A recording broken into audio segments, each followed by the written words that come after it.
Talaga namang nakakabilib ang tagumpay ng pelikulang My Love Will Make You Disappear ni Kim Chiu at Paolo Abilino. Ang patuloy na paglago ng kita nito sa takilya, pati na rin ang magandang simula sa mga international market ay nagpapatunay ng malakas na suporta ng mga manunood. Hindi lang ito nagtatampok ng dalawang kilalang artista, kundi ang kwento at produksyon ng pelikula ay tila nakatugon sa interest ng mga tao. Hindi lang dito sa Pilipinas kundi pati na rin sa ibang bansa.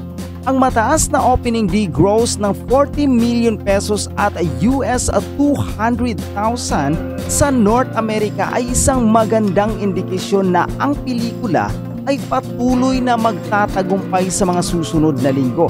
Tiyak na makikinabang din ang mga lugar tulad ng Italy, Qatar, Saudi Arabia at iba pa na malapit nang mapanood ang pelikula.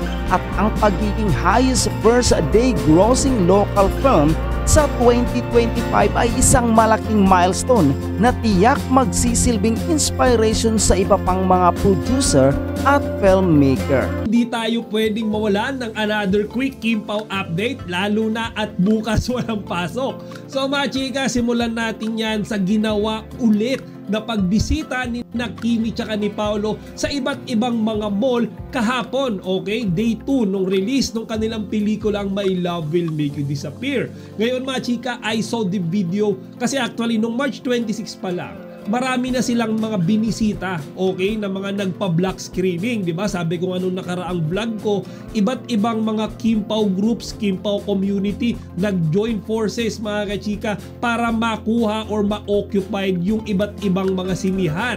And then mga kachika, kahapon naman March 27, we saw another batch or another group of Kim Pao fans. Actually mga kachika, parang mas madami nga yung kahapon eh. And then di ba kahapon din mga kachika, release yung My Love Will Make You Disappear sa ibang bansa, kaya nga ine-expect natin na magkakaroon ng drastic increase sa gross revenue ng kanilang pelikula. So mga chika, I saw sa mga black screening, again, puno-puno ng napakadaming mga Kim Pao fans. Then our lovebirds Kim and Paolo of course, nandoon, di ba? Para pasalamatan yung kanilang mga fans personally. Kita naman natin kung gaano na-appreciate ng Kim Pao yung mga fans nila na talaga namang full support sa kanila. Di ba nga yung iba nag-absent sa trabaho?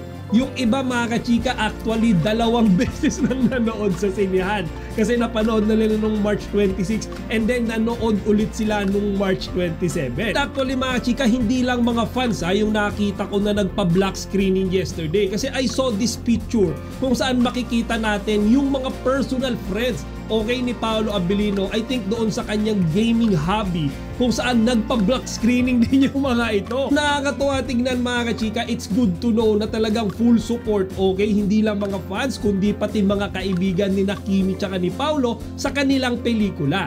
And actually mga chika, kahapon din ito pinagpiestan talaga ito sa social media. Ito ay nung bumisita si Kimi tsaka si Paolo sa loob ng bahay ni Kuya.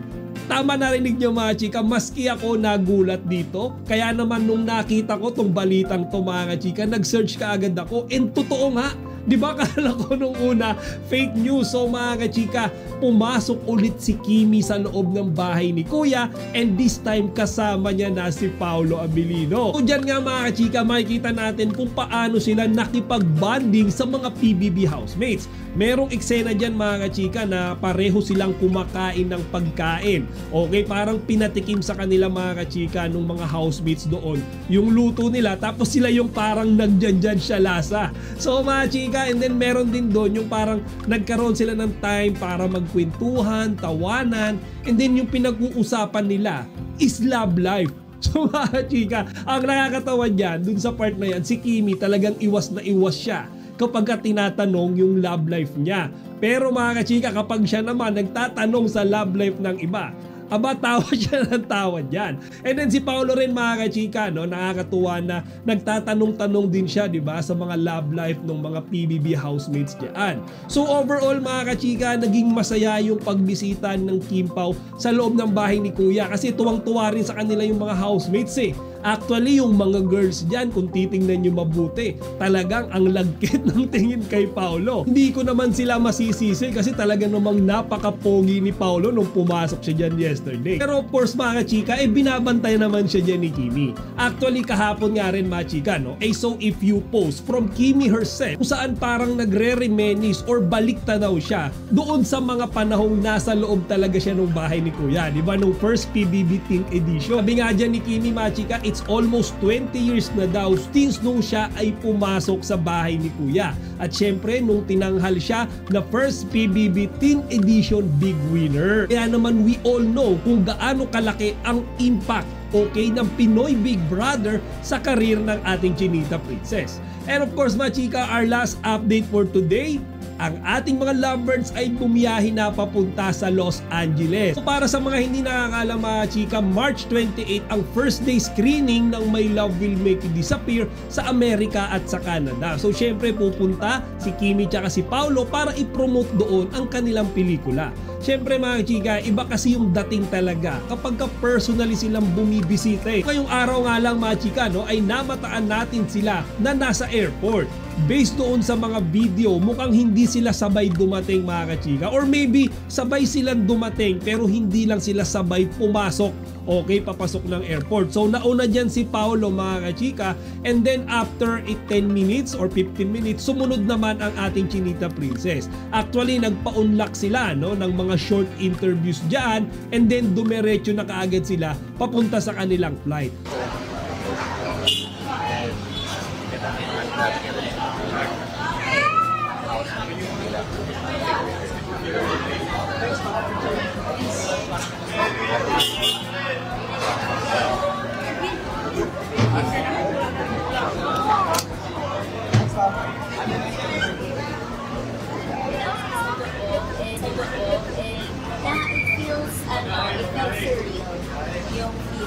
So yung back, no? Oo, maraming mga memories.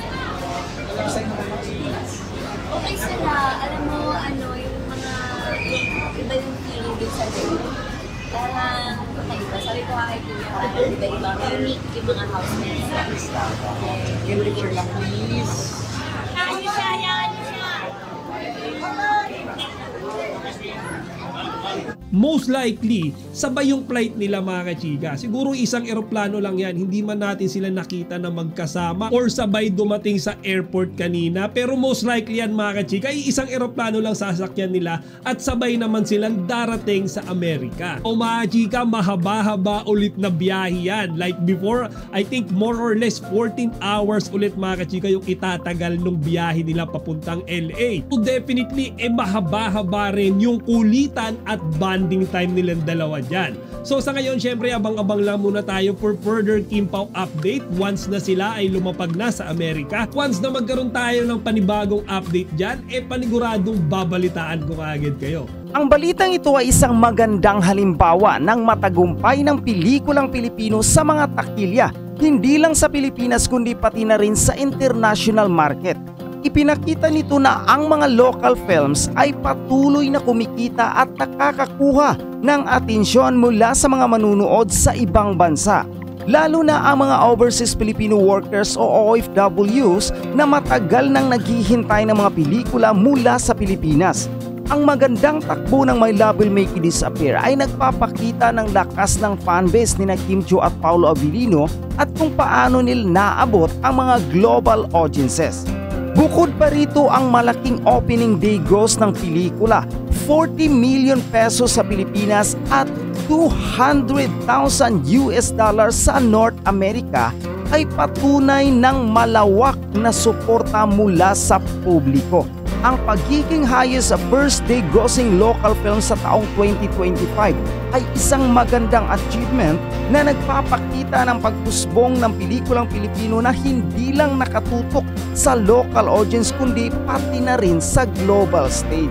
Sa pangkalahatan ng balitang ito ay isang magandang indikasyon ng patuloy na pag-usbong ng industriya ng pelikulang Pilipino at ng pangangailangan ng mga manunood na magkaroon ng mga kwento at produksyon na sumasailalim sa kultura at damdamin ng mga Pilipino kahit saan mang sulok ng mundo. Mahalaga ring bigyang pansin ang epekto ng pelikulang ito sa industriya ng lokal na pelikula at kung paano ito nagiging inspiration sa mga ibang filmmaker. Sa tagumpay ng My Love Will Make You Disappear, makikita natin na patuloy na lumalakas ang demand para sa mga romantic dramas na may malalim na kwento at relatability sa mga manunood, pati na rin ang potensyal ng mga pelikulang Pilipino na umabot sa international na merkado.